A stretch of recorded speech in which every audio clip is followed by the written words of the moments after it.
नमस्कार, आप सभी का धन्यवाद है। ट्विन फ्लेम का रीयूनियन कब और कैसा किस स्टेज पर होता है ये जानते हैं आज।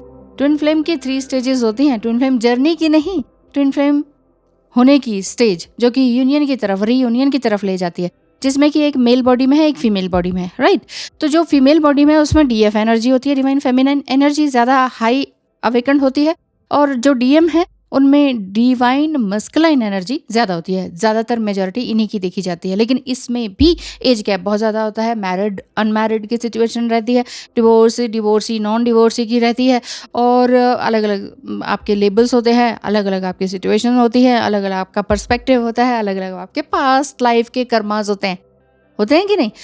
दूसरी स्टेज ये आ जाती है जिसमें कि डीएम एनर्जी होती है मेल बॉडी में और फीमेल बॉडी में, और डीएफ एनर्जी होती है मेल बॉडी में।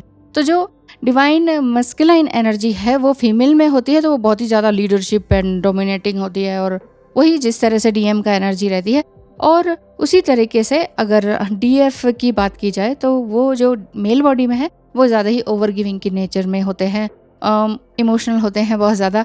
तभी वो कहते हैं कि मैंने सब कुछ दिया ही दिया है, लेकिन वो अपने आप को रिजेक्ट करते हैं, अपनी फीलिंग्स को, अपनी इनर वॉइस को रिजेक्ट करते हैं, अपने आप को रिजेक्ट करते हैं। इस वजह से वो जो मेल बॉडी में डीएफ एनर्जी है वो परेशान रहती है।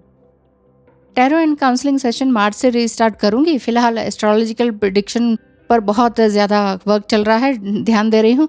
आप एस्ट्रोलॉजिकल वर्क करवा सकते हैं। कैसे एंड क्या जानने के लिए कि क्या फीस है क्या, तो ये स्क्रीन पे दिखाए नंबर पर मैसेज करें। थैंक यू, अभी कर लीजिएगा मैसेज, ठीक है? बाद में आपके सवाल जवाब होते रहेंगे। चलिए, अब यही बात ये चलती है कि वो बहुत ही पावरफुल हो जाते हैं, वो लीडरशिप की एनर्जी में आ जाते हैं, वो कई तरह के रोल अदा करते हैं, डोमिनेटिंग हो जाते हैं। डीएम एनर्जी जो होती है, जो लेडी में है, जो एक फीमेल में है, तभी आप देखते हैं कि फीमेल बहुत ही ज़्यादा कोई बहुत ही डोमिनेटिंग होती है। तो जो डीएफ एनर्जी है जो मेल में है वो तो बिल्कुल ही नहीं समझ पाते, वो कहते हैं ये तो भाई हाथ से गई। इस तरह का कुछ बहुत सारी बातें और परेशानियाँ 100 तरह की हो जाती हैं। तीसरी स्टेज में आ जाते हैं सेम जेंडर के, जिसमें कि 2 फीमेल्स एंड 2 मेल्स, ये सब जो हैं ये भी ट्विन फ्लेम जर्नी में आते हैं। ट्रिगरिंग वैसी ही होती है, स्टेजेस वही होती है, एनर्जीज अलग होती हैं। मान लीजिए 2 आपके वो हैं, 2 आपके फीमेल्स हैं, तो उनके अंदर भी डीएफ, एक के अंदर ज़्यादा एनर्जी होगी तो एक के अंदर डीएम एनर्जी ज़्यादा ही होगी। इसी तरह से जो 2 मेल्स हैं उनके अंदर भी एक के अंदर फीमेल एनर्जी, चेजिंग वाली एनर्जी ज़्यादा होगी, और दूसरे में रनिंग की एनर्जी होगी। तो ट्विन फ्लेम आप हो सकते हैं पक्का, लेकिन ट्विन फ्लेम होने के लिए पहले तो आप ये सभी तरह की वीडियोस देखें, उनके साइंस देखें, अपनी गट फीलिंग, अपनी इनर वॉइस को सुने। उसके बाद ही आपके साथ जितने भी चैलेंजेस आते हैं उनको सहते रहें, आगे बढ़ते रहें, क्योंकि बहुत सी तकलीफ़ें आपको उठानी ही पड़ेंगी 3D लेवल के हिसाब से भी, सेम जेंडर में होने के हिसाब से भी। अलग अलग जेंडर में है तो भी तो मुसीबतें उठानी ही पड़ती हैं, कई तरह की समस्याएं आ जाती हैं, और इतनी तरह की आती हैं कि कितनी गिनाएं, 1 2 3 4 5 कितनी गिनाएं, वो कम हो जाती हैं। तो सेम जेंडर में ज़्यादा तकलीफ भारत में ज़्यादा ही है, और जगह तो फिर भी इस चीज़ का रीयूनियन या मैरिज देखी गई है, लेकिन मेरे पास भी बहुत से केसेस आए हैं, लेकिन उनका अभी तक रीयूनियन तो हुआ है लेकिन मैरिज नहीं हुई। रीयूनियन हम सोल लेवल पे कह सकते हैं कि हाँ दोनों साथ रह रहे हैं, समझ आ गई है, अवेकंड हो गए हैं, एक दूसरे को अंडरस्टैंड करने लगे हैं, एक दूसरे की सोल को और ट्विन फ्लेम जर्नी को अंडरस्टैंड करने लगे हैं। लेकिन शादी वाला case 2 women and 2 female male में नहीं देखा गया है, मेरे पास अभी तक ऐसा कोई केस नहीं आया। बाकी और सब जगह में रीयूनियन देखा गया है जिसमें शादी भी होती है, और बिना शादी के भी मेल फीमेल जो है उनका रीयूनियन होता है। कुछ का तो मैं अपने उसमें लास्ट ईयर की वीडियोस में 5-6 रीयूनियन की रियल ट्विन फ्लेम स्टोरीज लेकर आई हुई हूँ, और कुछ में क्या है कि आपके कर्मास के ऊपर डिपेंड करता है कि क्या है, और उनका जस्ट अबाउट टू कम है। यानी कि 3 मार्च से लेकर ये जो 3-3 पोर्टल आ रहा है ना, तो 3-3 पोर्टल से लेकर 12 मार्च तक, यानी कि 3 से 12 मार्च के बीच में बहुत लोगों का रीयूनियन होने के 100% चांसेस हैं।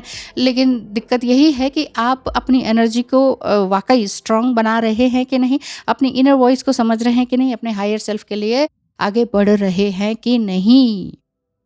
आगे बढ़ते रहिए, और अगर आपको फिर भी कुछ कंफ्यूजन लगता है तो एस्ट्रोलॉजिकल प्रेडिक्शन से आप मुझसे जान सकते हैं, ठीक है?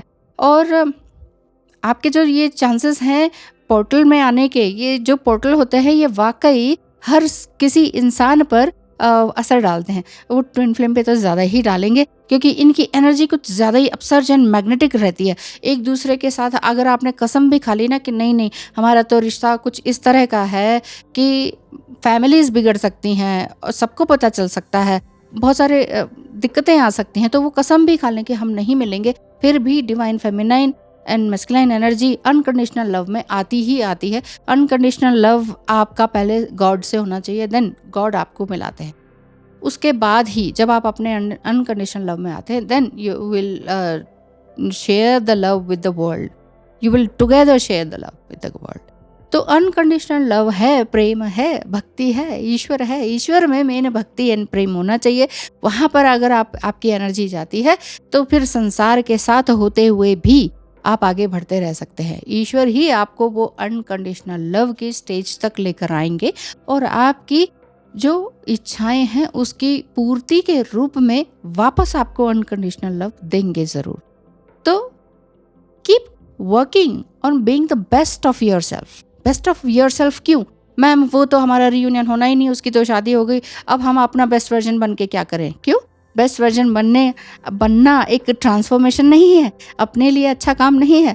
तो इनर वर्क किस लिए करना है? डीएम के लिए थोड़ी करना है, इनर वर्क करना है अपने लिए, किसी को शो नहीं करना है ना? तो अपना बेस्ट वर्जन बनना है अपने लिए।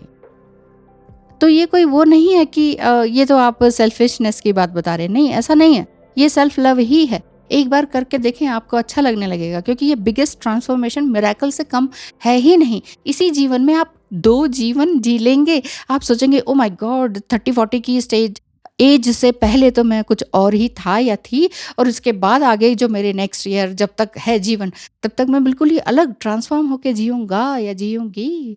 अपने लिए तो करना ही करना है, सबसे पहले अपने लिए करना है। अगर हम ये कहते हैं ना नहीं नहीं मुझे उसके लिए भी करना है, उसके लिए भी दया भाव है, काइंड है, बहुत ज़्यादा काइंड है, उसके लिए दूसरे के लिए बाद में किया जाएगा, पहले अपने लिए करें। पहले आप स्टैंड हो जाएं, उसके बाद आप किसी भी फॉर्म में आप दूसरों की हेल्प कर सकते हैं। वीडियो मेकिंग करके कर सकते हैं, एनजीओ खोल के कर सकते हैं, एनजीओ को ज्वाइन करके कर सकते हैं, वॉलंटियरिंग करके कर सकते हैं। तो रीयूनियन आपका पहले अपने आप से तो हो जाए, तो डेफिनेटली ट्विन फ्लेम से रीयूनियन ज़रूर होता है। मैं आप सभी के लिए कामनाएं एंड शुभकामनाएं देती हूँ आपको, कि ईश्वर से प्रार्थना करती हूँ कि आप सबका रीयूनियन इसी जन्म में, इसी टाइम पीरियड में 2023 में मार्च के पोर्टल में ज़रूर से ज़रूर हो जाए। Thank you so much. ध्यान रखें और अपने जनरल राइटिंग करना बिल्कुल भी मत भूलिए। अपने ड्रीम्स डिकोड करना खुद से सीखिए। एंजल नंबर्स को समझना खुद से सीखिए।